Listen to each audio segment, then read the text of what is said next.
Hello everyone, welcome to our YouTube channel engineering with Harry. आज अपन data warehouse architecture देखेंगे और आज का लेक्चर उसी पे डिपेंड है। एकदम सिंपल तरीके में अपन देखेंगे कि डेटा वेयर हाउस आर्किटेक्चर ये क्वेश्चन अगर एग्जाम में आएगा तो आप लोग कैसे सॉल्व करोगे और एक्चुअली वर्किंग क्या है, उसके क्या क्या कंपोनेंट्स है। तो देखो, सबसे पहले एक फिगर ध्यान में रखने का। तो फिगर क्या है, देखो डेटा सोर्सेस। सबसे पहले आपको डेटा सोर्सेस ड्रॉ करने, फिर डेटा स्टैगिंग। स्टैगिंग का मतलब क्या है, यहाँ पे प्यूरिफिकेशन वगैरह होगा, दैट इज डेटा प्रोसेसिंग। और यहाँ पे एक ELT नाम का प्रोसेस है, extract transform and load, that is ETL नाम का प्रोसेस, वो अपन देखेंगे। फिर उसके बाद देखेंगे डेटा वेयर हाउस, जहाँ पर एक्चुअली अपन स्ट्रैटेजिक डिसीजंस करते। फिर डेटा मार्ट्स, जहाँ पर अपन टैक्टिकल डिसीजंस लेते। तो डेटा वेयर हाउस और डेटा मार्ट्स दोनों में सबसे बेसिक डिफरेंस क्या है, तो डेटा वेयर हाउस में आप लोग स्ट्रैटेजिक डिसीजंस ले सकते हैं, लेकिन डेटा मार्ट खाली टैक्टिकल डिसीजंस ले सकता है। मतलब आप ऐसा समझ लो कि data warehouse is the supreme. मतलब जैसे कि चलो, आपका सपोज एक कॉलेज है, तो कॉलेज के लिए अगर छुट्टी देनी है, पूरे कॉलेज को छुट्टी देनी है ना, तो कॉलेज में अलग अलग डिपार्टमेंट्स है। सपोज इंजीनियरिंग कॉलेज है तो उसमें अपना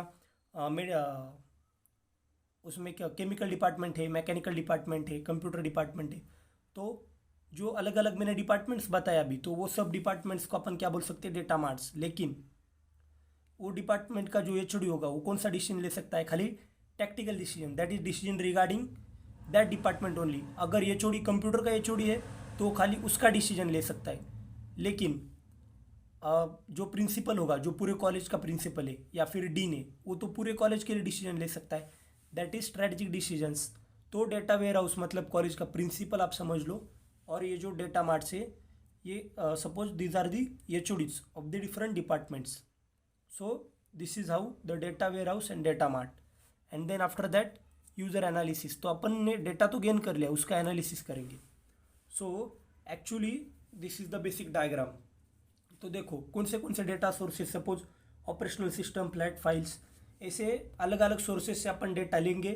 फिर वो डेटा यहाँ पर प्रोसेस किया जाएगा ETL में, that is extract the data, transform of data and then load the data in data warehouse. तो अभी अपन ने डेटा तो एक्सट्रैक्ट कर लिया, उसको अपन क्या करेंगे, ट्रांसफॉर्म करेंगे। तो ये क्यों जरूरी है data processing, directly data sources से अपन डेटा वेयर हाउस में क्यों नहीं डाल सकते। तो क्योंकि अभी देखो ये अलग अलग सोर्सेस है, और वो अलग अलग सोर्सेस से जो डेटा आएगा वो अलग अलग टाइप्स में होगा। मतलब देखो RDMS डेटा हो सकता है, दैट इज रिलेशनल डेटाबेस हो सकता है, या फिर वो ऑपरेशनल डेटा हो सकता है, फ्लैट फाइल्स डेटा हो सकता है। तो वो सभी को एक सिंगल स्टैंडर्ड फॉर्मेट में लाना पड़ेगा, और उसमें जो कुछ क्यूरीज होगी वो भी पहले निकालनी पड़ेगी, और फिर उसके बाद अपन उसको डेटा वेयर हाउस में लोड करेंगे। सो यहाँ पर सेकंड प्रोसेस क्या आएगा, डेटा सोर्सेस को अपन पहले डेटा प्री प्रोसेसिंग करेंगे with the help of ETL process, that is extract, transform and load. और फिर उसको आप डेटा वेयर हाउस में डालेंगे, और यहाँ पर होगा मेटा डेटा, रॉ डेटा और समरी डेटा। तो डेटा वेयर हाउस में वो डेटा स्टोर हो जाएगा। तो what is actually data warehouse, then data warehouse is like a data storage. और फिर ये स्टोर किया गया डेटा अपन डेटा मार्ट्स में सेल्स, मार्केटिंग, इंजीनियरिंग, ऐसे अलग अलग डिपार्टमेंट्स में वो डेटा डिवाइड करेंगे, और फिर वही डेटा यूज़र एनालिसिस कर सकता है, mining, reporting, like this. Okay, तो देखो डेटा वेयर हाउस आर्किटेक्चर, यहाँ पर मैंने एक नोट लिखी है, ये एक ध्यान से देखो। और data warehousing merges all the information coming from the various sources into one global and complete database. It becomes easier for an organization to analyze its customers. तो फिर ये जो डेटा है, डेटा वेयर हाउस क्या करेगा, पूरा data लेगा, और उसमें से यूज़र के लिए जो यूज़र स्पेसिफिक डेटा है, या फिर ऑर्गेनाइजेशन के लिए जो भी डेटा चाहिए वही डेटा खाली प्रोवाइड करेगा। ओके, सो मैंने जो यहाँ पे बोला था लास्ट स्टेप जो है अपनी यूज़र एनालिसिस, तो वहाँ पर क्या किया जाएगा कि डेटा स्टोरेज में से अपन डेटा लेंगे, उनको सेल्स, मार्केटिंग, इंजीनियरिंग, इस तरह के डेटा मार्ट्स में अपन ने डिवाइड किया है। अभी अपन एक एक स्टेप क्लियर देखते हैं। तो सबसे पहले आता है सोर्सेस और ऑफ डेटा कंपोनेंट्स। तो देखो in data warehouse data comes from different places and they are group in 4 categories. पहले आता है एक्सटर्नल डेटा, दूसरा इंटरनल डेटा, तीसरा operational system data, and fourth is flat files.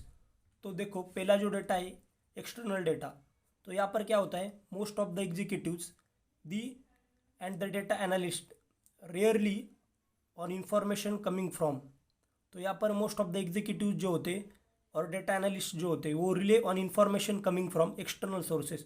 तो external data तो आप लोग नाम से ही समझ सकते हो कि ऐसा डेटा जो कंप्लीटली दूसरे इंफॉर्मेशन पे, मतलब यहाँ पर डेटा एनालिस्ट और जो भी एग्जीक्यूटिव है वो बाहर से आने वाली इंफॉर्मेशन पर, मतलब एक्सटर्नल सोर्सेज पे डिपेंड है। Second one is internal data. तो in every organisation the consumers keep their private spreadsheets, reports, client profiles etcetera. So internal data क्या है, मतलब अभी अपन एक ऑर्गेनाइजेशन सपोज करेंगे तो उसमें एक्सटर्नल डेटा कौन सा हुआ, जिसमें एग्जीक्यूटिव्स या फिर कंपनी के जो बाहर के लोग हैं वो कंपनी के साथ काम करें तो उनके पास एक्सटर्नल डेटा होगा। लेकिन इंटरनल डेटा जो खाली उस कंपनी के जो उस पर स्पेसिफाइड क्लाइंट्स है या फिर उसमें जो काम करने वाले लोग हैं उनके पास ही होगा, that is internal data. Next is operational system data. We periodically take the old data and store it in an archived files. तो ऑपरेशनल डेटा मतलब क्या होता है, देखो दो टाइप्स के डेटा होंगे, एक तो ऑपरेशनल डेटा और दूसरा होगा ट्रांजैक्शनल डेटा। तो ऑपरेशनल डेटा मतलब क्या है, we periodically take the old data and store it in an archive file. तो पीरियोडिकली एक टाइम टू टाइम पे आप लोग डेटा लोगे और उसको स्टोर करोगे। और वही अगर मैं ट्रांजैक्शनल डेटा बोलूँगा तो उसका मतलब क्या होगा कि जो डेटा आपको कंटिन्यूसली अपडेट करना पड़ेगा, पीरियोडिकली नहीं। सपोज चलो देखो अभी सपोज अपना अमेजोन की वेबसाइट है तो अमेजोन की वेबसाइट पे हर रोज़ डेटा अपडेट होता है क्या, या फिर कंटिन्यूसली डेटा अपडेट होता है, नहीं। एक स्पेसिफाइड पीरियड पे आप लोग डेटा अपडेट करेंगे। लेकिन वही अगर बैंक का डेटा होगा तो बैंक के डेटाबेस सर्वर में आपको कंटिन्यूसली डेटा अपडेट करना पड़ेगा। So that is the difference between operational system data and transactional system data. अभी फोर्थ डेटा कंपोनेंट है फ्लैट फाइल्स।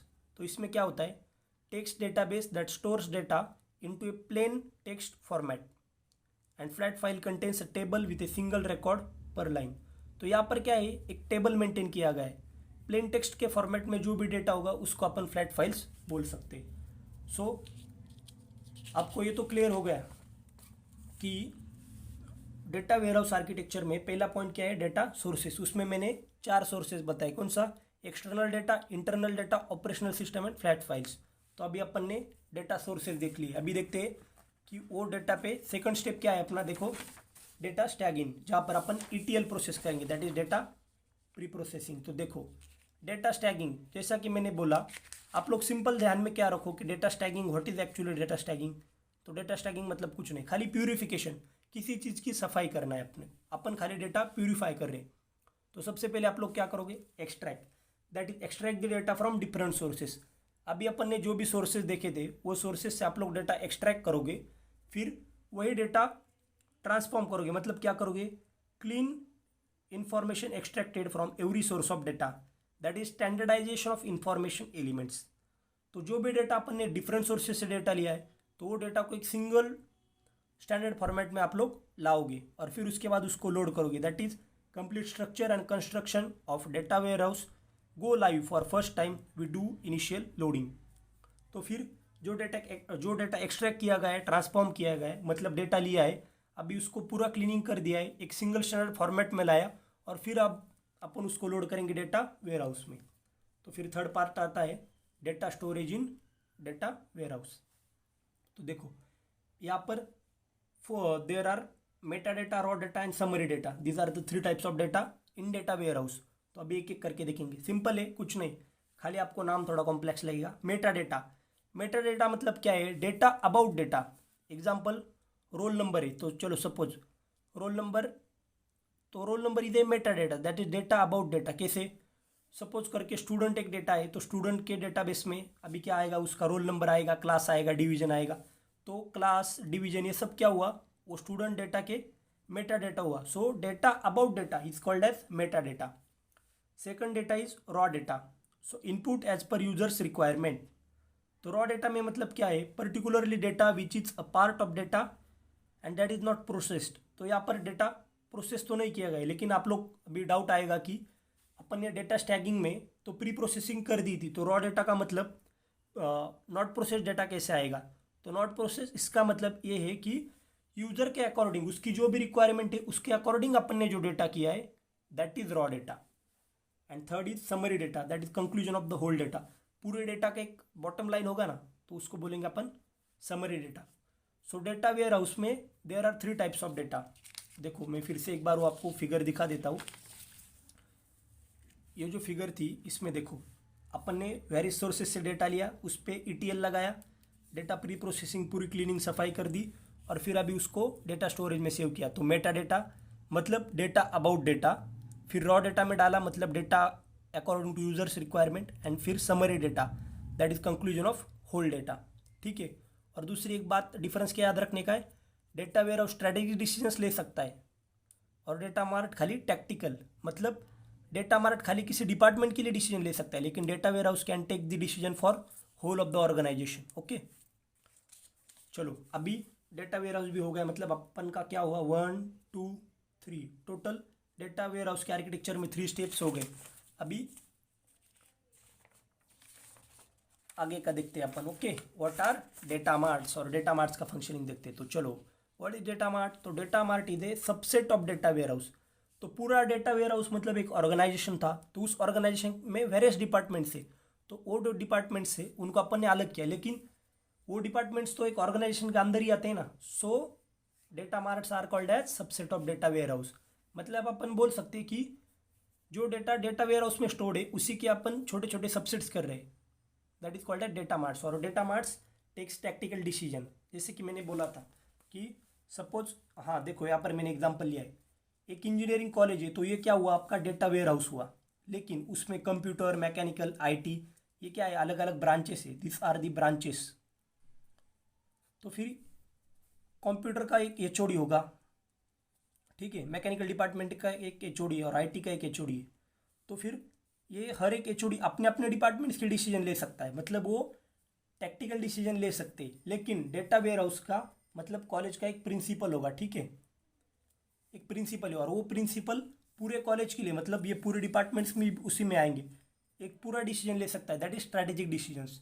सो मैं बार बार क्यों बता रहा हूँ, क्योंकि आपको एग्जाम में यही MCQ में भी पूछेंगे, या फिर आपको डिफरेंस में भी यही पॉइंट याद रखना है कि डेटा वेयर हाउस और डेटा मार्ट में डिफरेंस क्या है।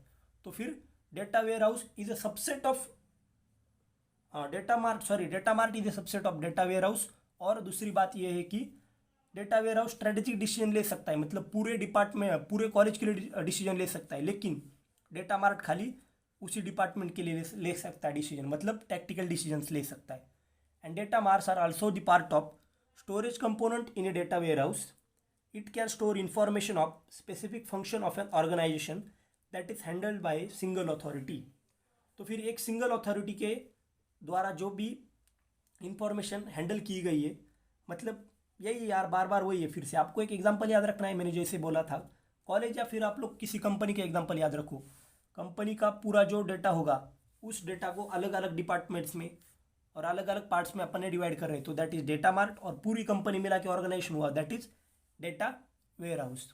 Okay so this is all only, यही आपको एक्सप्लेन करना है डेटा वेयर हाउस आर्किटेक्चर में, बस यही बात ध्यान रखो आप। Thank you.